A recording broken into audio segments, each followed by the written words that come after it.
From ships that vanished without a trace, to submarines catching fire and more, here are 8 mysterious incidents that involve ships or submarines. Number 8. Mary Celeste.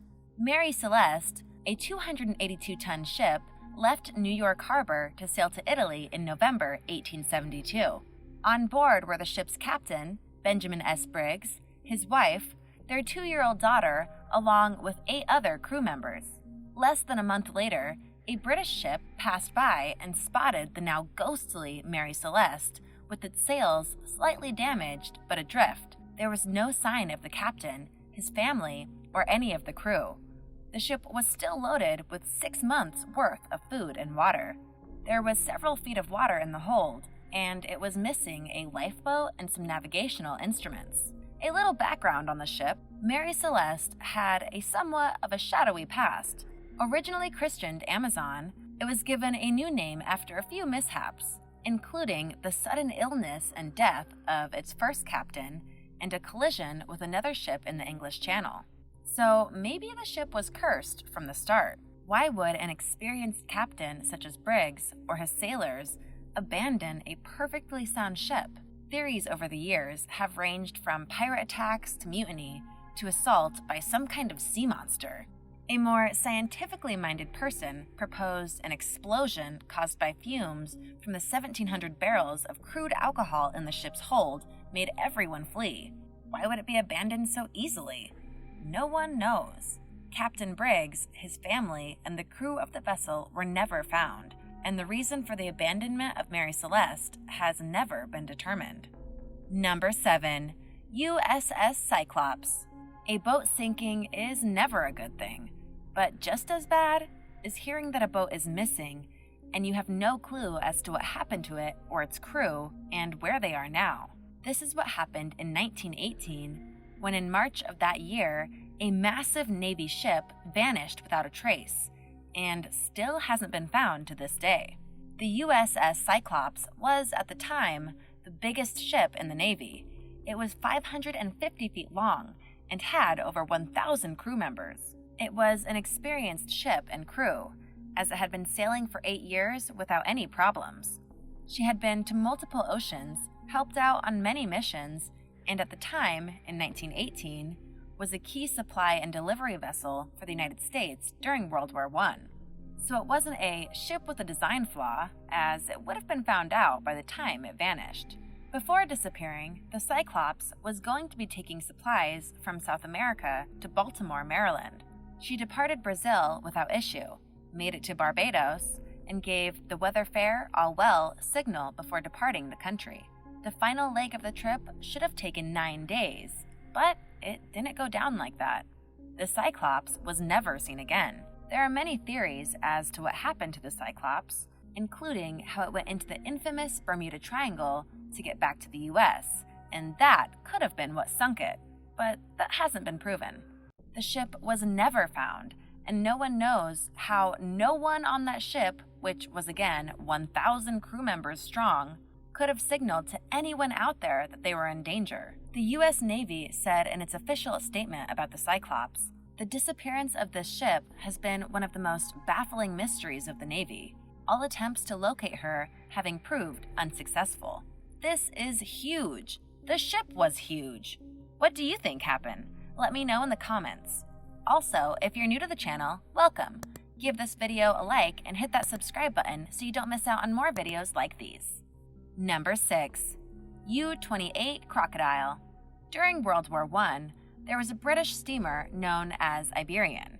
It was going through waters next to Ireland when it came under attack by a German submarine known as U28. A battle commenced, and the German submarine would win at the end. But that's when things got curious, as the captain of the submarine, Baron von Forstner, went to the Con to watch the Iberian sink. He got the chance to see something he couldn't really explain. After the Iberian fully sank, there was an explosion. When it happened, Forstner claimed that he saw a massive sea crocodile thrown into the air. He wasn't joking either. In fact, he wrote an article about it in a German newspaper in 1933 that said the following: The animal was about 20 meters, or 65 feet, long and crocodile-like in shape, with pairs of strong front and hind legs adapted for swimming, and a long head that tapered toward the nose. He claimed to have seen it for about 10 to 15 seconds at a distance of about 100 to 150 meters in bright sunshine. You might think that this is a weird story to tell, but it's clear he truly believed that he saw this creature. He gave measurements, noted that it was very bright outside, gave key details about the monster's shape, and more. Here's another aspect you might be glossing over.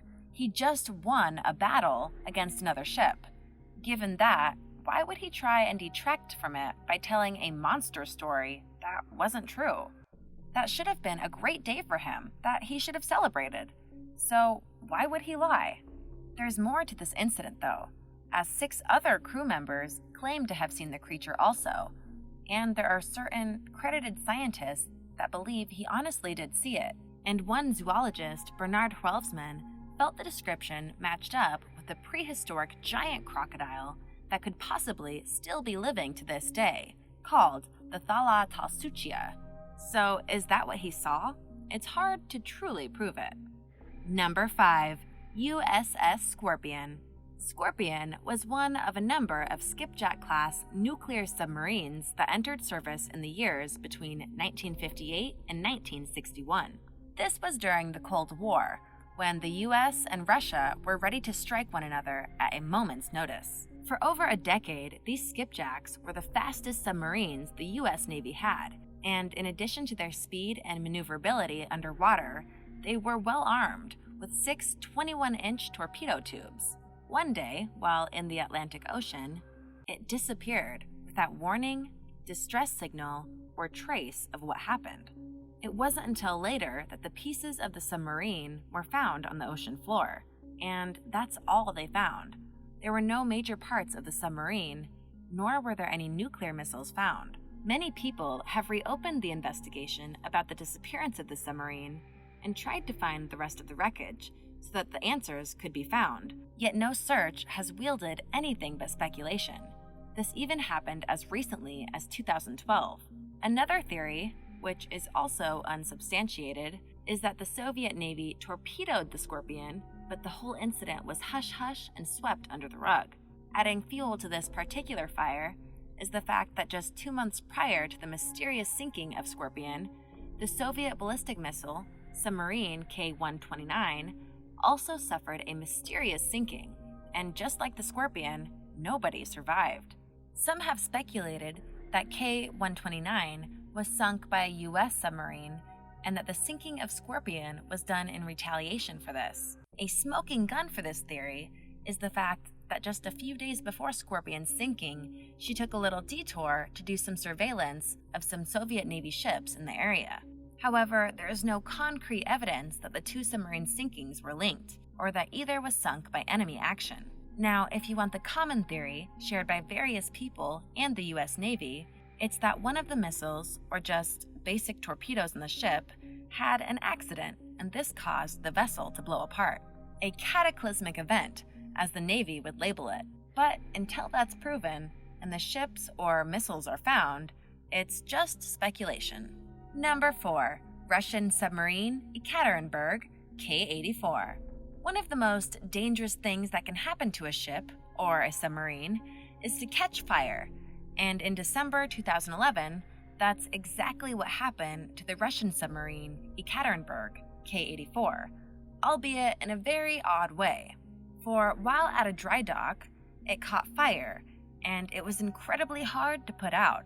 It burned for a whole day as firefighters tried to put it out.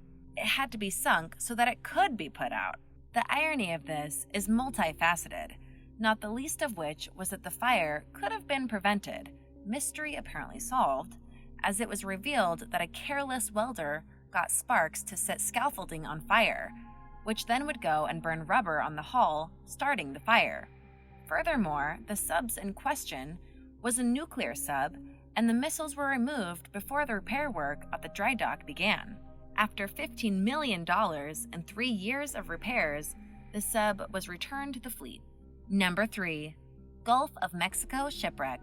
Think of how many ghostly ships actually litter the murky ocean floor, undiscovered. It's impossible to know just how many there could be, and what secrets went down with them. From pirate ships to war vessels, what lost treasures are sunk, only to be seen by blank fish swimming by? How many boats sail over ship graveyards, not knowing? We only find what we find, and more often than not, it's by complete coincidence. That's exactly what happened deep down in the waters of the Gulf of Mexico.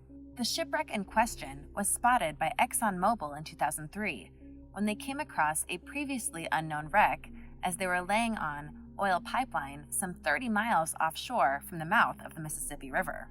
The National Oceanic and Atmospheric Administration, NOAA, and researchers at Texas A&M University were immediately interested. It was almost a mile below sea level, though, and was a daunting mission for divers to investigate. Exploratory treks with robotic submersibles showed that the remarkably intact ship was a wooden sailing vessel about 65 feet long, most likely from the early 1800s, although whose it was or why was still a mystery. It was thought that the ship could have been a warship sunk around 1812 in the Battle of New Orleans in the war, but this was about as far as they got because each time they tried to search it, equipment refused to work properly. Quite curious. Then, the U.S. Navy came to help with the shipwreck, and they too experienced the curse when the sub they sent tried to deploy its rover. It almost self-destructed. And though it did reach the ship, the arms of the rover were too small to do anything. Since then, many more have tried to find out information about the boat, but each time, the curse struck, and little information could be gathered, further enforcing the curse. So, what exactly is going on with this ship? What do you think is going on? Let me know in the comments. Number 2. Cargo ship found under the World Trade Center. After 9/11, the people of the United States decided to rebuild the site of the former Twin Towers into what we know now as One World Trade. To start the process of reconstruction, they dug down deep into the earth to help secure the foundation of the new building.